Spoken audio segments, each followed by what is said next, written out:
வாழ்க்கையின் தத்துவமே அதுதான். என்ன தத்துவம்? என்ன யாரும் ஏமாற்றக்கூடாது, நான் எல்லாரையும் ஏமாத்துவேன். இது எவ்வளவு கேவலமான ஒரு தத்துவம். இது உலகத்துக்கு நல்ல விஷயமாயிடும். இப்ப இன்னைக்கு உலகம் பூரா இந்த தத்துவம் தான் இருக்கு. ஷுவைப் நபியோட சமுதாயம் தான் இன்னைக்கு உலகம் பூரா. வெள்ளையர்கள் என்ன பண்றாங்க? நாங்க மட்டும் அணு ஆயுதம் வச்சிருப்போம். உலகத்துல வேற யாராவது வச்சிருக்கலாமா? வச்சிருக்க கூடாது. அவங்க குழந்தைங்கள்ட்ட போய் கேளு பாரு, இது நியாயமான்ட்டு. ஆமா. அமெரிக்கால படிக்கிற ஒருத்தன் போய் கேளு. ஆமா. ஈரான் எதுக்கு அணு ஆயுதம் வைக்குது? இல்லப்பா பாதுகாப்பு. வைக்கக்கூடாது. அவங்க கையில எல்லாம் இருந்துச்சுன்னா தப்பு. அப்படி உன் கையில இருக்கு, என் கையில இருக்கும், அப்படிதான் அவனுக்கு கரெக்ட். புரியுதா? ஒண்ணு இல்ல, கொக்கோ கோலா கொடுக்குறான். அவங்க ஊர்ல இருக்கிற கொக்கோ கோலா இருக்கிற கெமிக்கல் நம்ம ஊர்ல இருக்கிற கொக்கோ கோலா கெமிக்கல் ஒண்ணா. சவுதியில இருக்கிற கொக்கோ கோலா டேஸ்ட் வேறையா இருக்கு, பெப்சி டேஸ்ட் வேறையா. நமக்கு கொடுக்குற பிஸ்கட் அவன் திங்கிற பிஸ்கட் ஒண்ணா, நமக்கு கொடுக்குற டிவி பேனல் அது ஒண்ணா, அதே ரேட்டு அதே பிராண்ட். நமக்கும் அவங்களுக்கு கொடுக்குற சிப் செட் எல்லாமே ஒண்ணா, போன் ஒண்ணா, கேமரா நமக்கு கொடுக்கறது ஒண்ணா. இம்போர்ட்டட் சோனி கேமரா எடுத்தீங்கன்னா அது வேற மாதிரி, நமக்கு இங்க விற்கிற சோனி பிராண்ட் கேமரா வேற மாதிரி. காரு நமக்கு அவங்க தயாரிச்சு கொடுக்கறது வேறையா இருக்கும், அவங்க ஊர்ல ஓடுற காருங்கிறது வேறையா. புரியுதா? இது என்னன்னா இது ஒரு மைண்ட் செட். இது பண்றான் அது பண்றான்.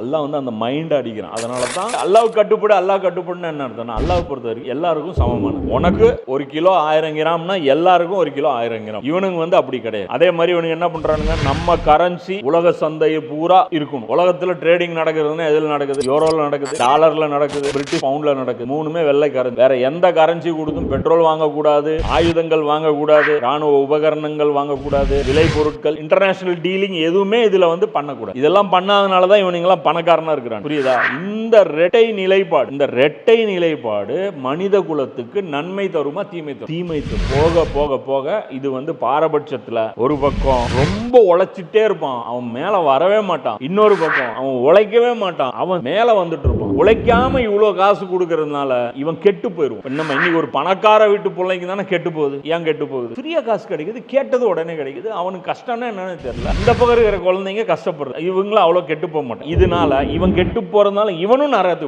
இவனும் என்ன பண்ணுவான்? கிடைக்காத ஒரு கோபத்துல ஒரு கட்டத்துல இவன் சமூக விரோத செயலுக்கு திருடுவான். விரக்தியாச்சுன்னா என்ன பண்ணுவான்? முன்னேறதுக்கு வாய்ப்பே இல்லைன்னா என்னடா பண்ணுவான்? ஒண்ணும் பண்ண மாட்டான். அடுத்து என்ன பண்ணுவான்? திருட போவான், கொலை பண்ணுவான், கோபம் வரும். இதனால மனித குலத்துடைய ஸ்டெபிலிட்டி கொலாப்ஸ். அதனாலதான் அல்லாஹ் என்ன பண்றான்? அங்க ஆப்படிக்கிறான். நீ எந்த பிரச்சனை போனாலும். இப்போ இதுல இன்னொரு விஷயம், அல்லாஹ்வுக்கு என்ன அக்கறை? அல்லாஹ்னா எப்போ பாரு வணங்கணும், வணங்கலனா கொன்னுருவான், வணங்கலனா அடிச்சிருவான், வணங்கலனா நெருப்புல தூக்கி போட்டு. வேற எந்த பிரச்சனையை பத்தியும் அல்லாஹ் கவலையே கிடையாது. ஆனா குர்ஆன் பூரா என்ன பேசுது? மனிதர்களுடைய பிரச்சனையை பத்தி மட்டும் தான் பேசு. என்னுடைய உத்தரவுகளை பின்பற்றவில்லை. உத்தரவு என்ன இருந்துச்சு? அளவு நிறுவைய கரெக்டா பண்ணுங்க. இந்த ஆர்டரை இந்த ஒரு டிசிப்ளினை கொலாப்ஸ் பண்ணாதீங்க. அல்லாஹ்வுடைய டிசிப்ளினை கொலாப்ஸ் பண்ணுங்க. இதுதான் அல்லாஹ் சொல்லிட்டு